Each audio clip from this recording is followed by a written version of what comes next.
And so this is the kind of feeling that we have to have as well, right? That Vayigash, that we have to step up and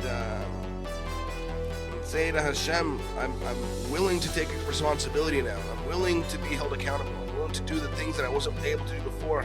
It takes holy chutzpah to do that.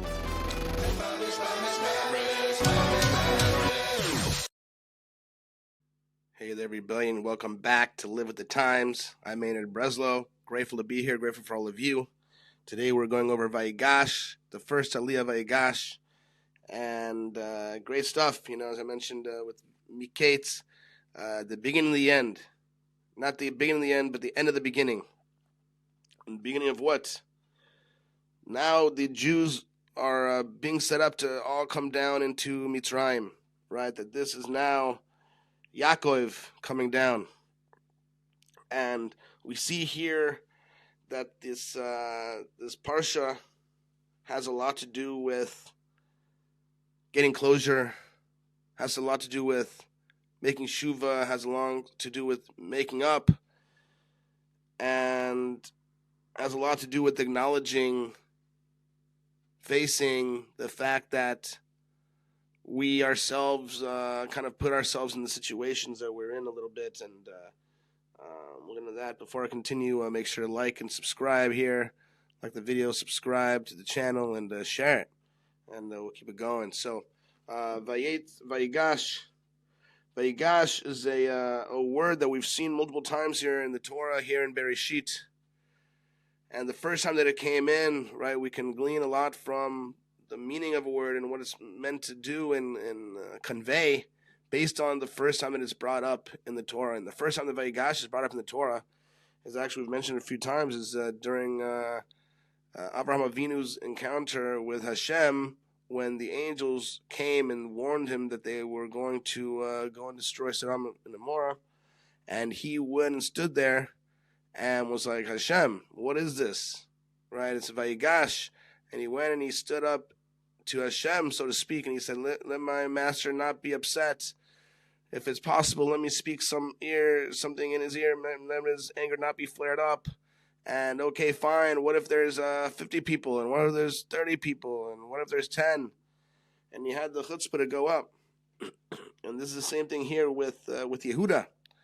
Right, the Yehuda here has a chutzpah to go and stand up, that it was Yehuda's turn to go and to make up for the mistake that he had made before. That it was up to, why is it Yehuda that was standing up? Because specifically Yehuda was the one that had the power to stop this in the first place. It's true that there was a Beis Din that was set, and they put Yosef on trial, and they found him guilty. And they had good reason to find him guilty. And he did deserve the penalty that they gave him. But it was up to Yehuda. Reuven tried to step up. The problem is that Reuven didn't have any power. Right? Yehuda had gained the kingship from Reuven. That Reuven gave up the birthright. He gave up the kingship, and he gave up the priesthood. Right? So the priesthood he gave up to Levi. The kingship he gave up to Yehuda. And the birthright he gave up to Yosef HaTzadik. And so he had the power to stop it. And because he had the power to stop it, and he didn't do it, this is why then it follows, the story goes and follows Tamar and all these things. And this is why specifically Yehuda's the one here is talking to Yaakov and saying, Father, I'll take Binyamin down myself. Anything happens to him, it's going to be on me. And so this is the kind of feeling that we have to have as well, right? That Vayigash, that we have to step up and say to Hashem, I'm willing to take responsibility now. I'm willing to be held accountable. I'm willing to do the things that I wasn't able to do before. And it takes holy chutzpah to do that. But the real thing I want to talk about here is there's a whole encounter here when Yehuda is coming here and talking to Yosef, where, as we know, the Torah does not mince words. It has no reason to go on and lengthy discussions about things that are inconsequential. That every single word in the Torah is actually expansive. And this is why in Bereshit we're talking about however much time it was to create the universe. There was only a few pasukim, a few verses. right? And then we'll see here in a few weeks, not a few weeks, in a couple months, I guess, the building of the Mishkan tabernacle and how much detail goes into that. And so why is it that Yehuda goes into this whole story when he's stepping up here and talking to the king, like he's like, all right, king, listen up.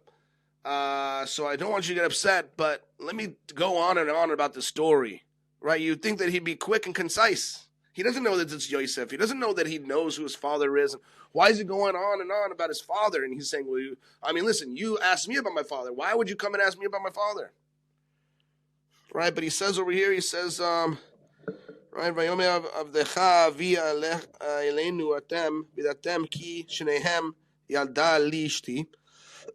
Then he said that your servant, my father, to us, that you know that 2 sons my wife bore to me, basically like, okay, Yehuda, you have your mom, Leah, and I have this my other wife, Rachel. Anyways, Rachel, and she bore for me these 2 children. And then what he says is, Vayetze chayechad meiti vayoma ach teroif toraf velo reitiv adhena. Wow.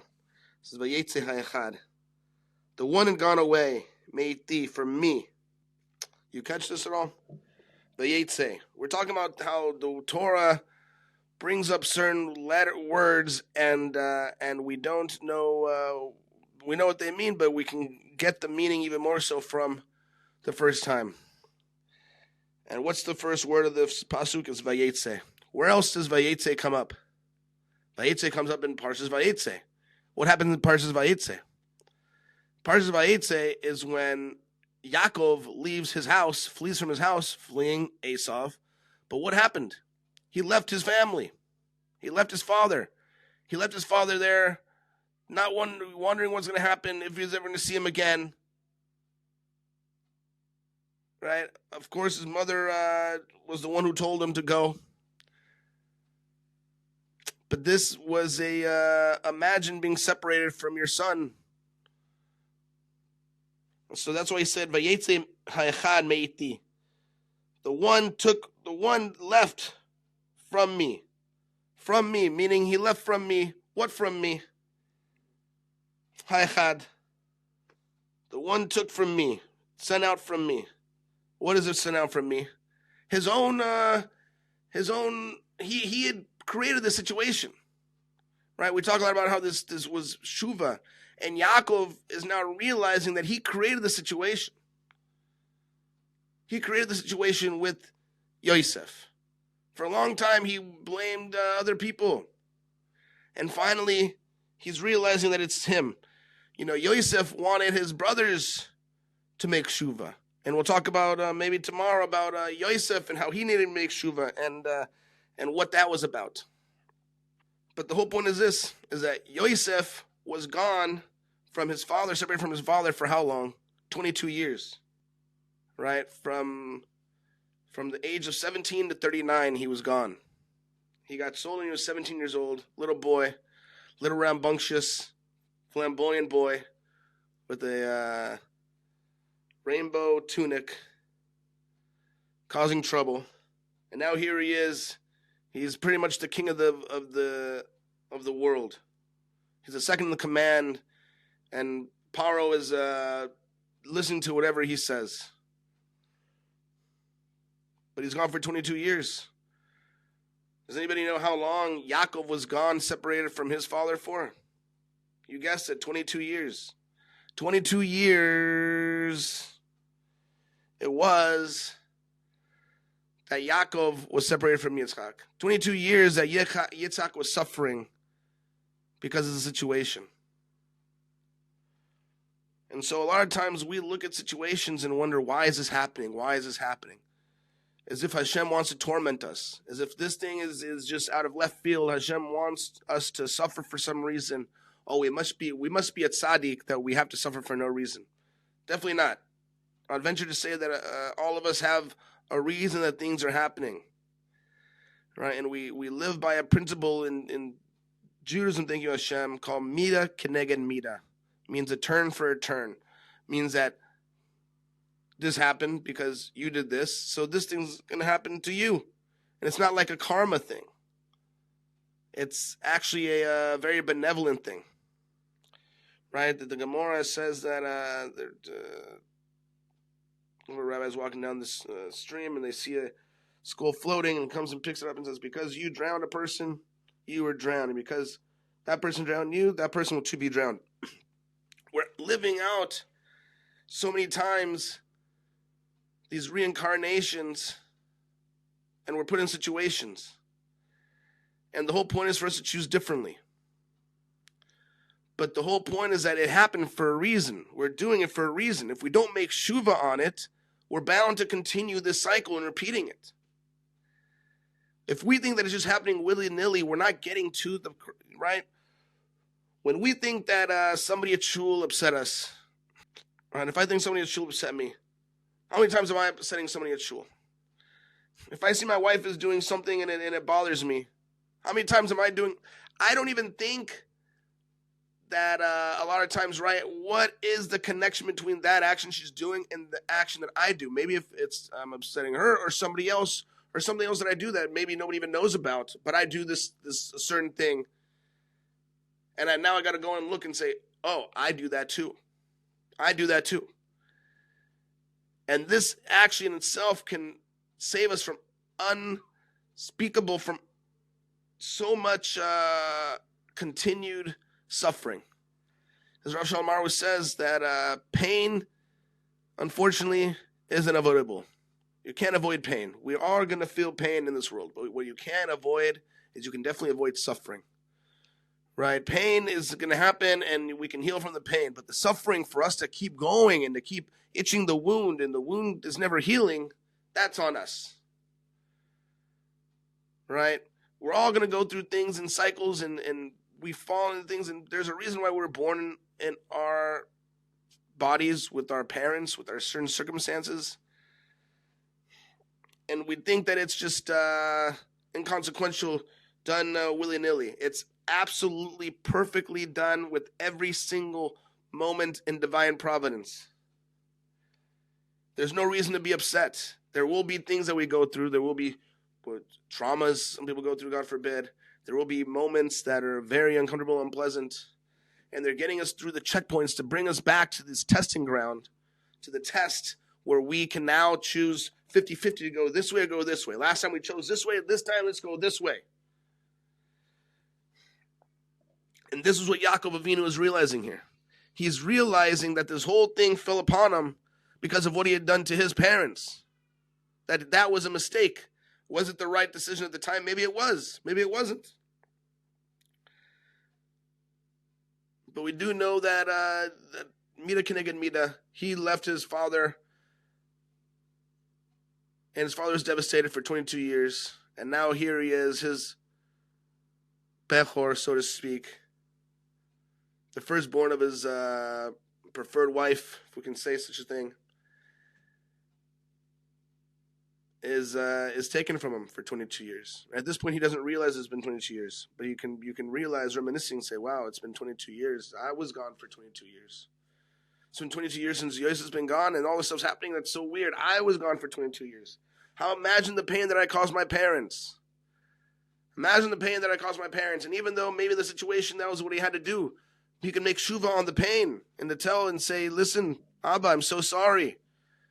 I did what I thought was best at the moment. But I know that it caused you a lot of pain, and for that I'm sorry. I regret that. I regret all the pain that I caused you. I regret the things that I did. And I wish that you wouldn't have felt that pain. And this is the Shuva. This is the Shuva. This is the real Shuva. To realize that there's something that we've done, and to go and to say sorry. Not to go and, beat myself up, I'm the worst, I'm so bad. This is not Shuva. But to realize that maybe we made a disconnection. Maybe there's somebody else that we hurt. Maybe there's somebody else that we bothered. Maybe there's something else. And to go and apologize to that person. Not to wait until Yom Kippur, the week before Yom Kippur. To go and to watch and to see. We should not need such a thing as he experienced there with Vayigash, that his father was gone, or his son was gone for so long. We shouldn't need such a thing.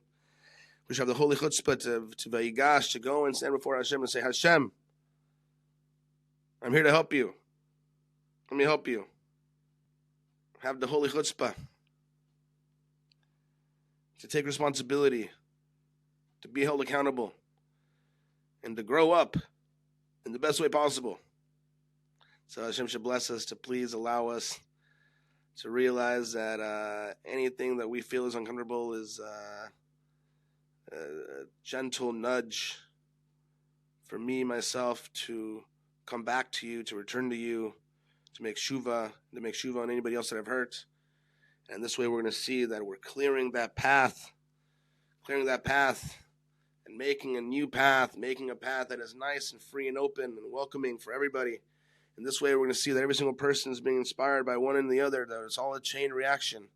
And we all make Shuva in the best way possible, and repairing all the things of all of our lifetimes that we've been here on this earth, to bring back only good, to see only good, repairing it all so that we can clear everything and have an open, amazing, nice, fun revelation of Moshiach Tzidkeinu, third Beis HaMikdash, all together as one in true Shalom. L'chaim.